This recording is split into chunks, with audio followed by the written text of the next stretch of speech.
après, deuxième point, psychologiquement, il y a vraiment quelque chose, enfin psychologiquement ou en termes d'apprentissage, je préfère dire ce mot-là,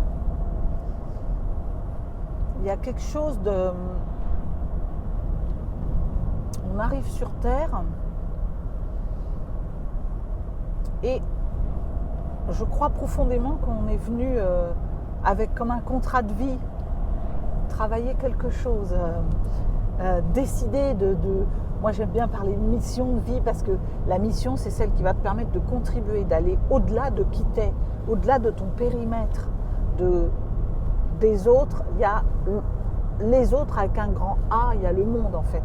Qu'est-ce que tu es venu apporter au monde et que tu vas apporter au travers d'une expérience personnelle.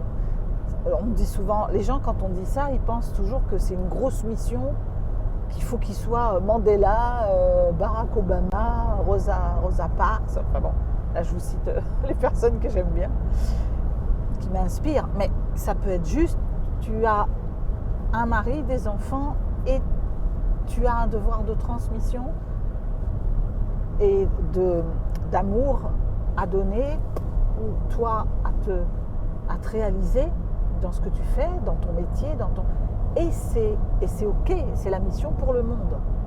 Donc chacun trouve ce qu'il a à faire.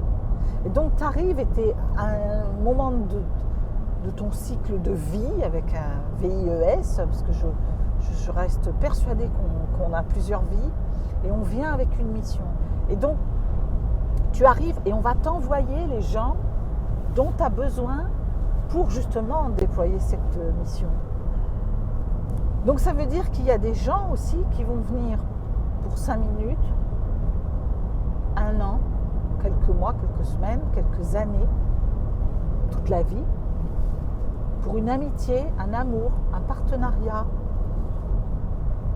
une hiérarchie, un management, une famille, un père, une mère, et qui vont avancer avec toi.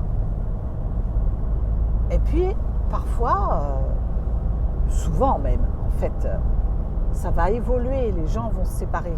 Quel regard je porte là-dessus, c'est qu'on n'a pas le même chemin, que peut-être la mission, elle est finie avec cette personne à cet instant T, qu'après j'ai autre chose à vivre avec quelqu'un d'autre.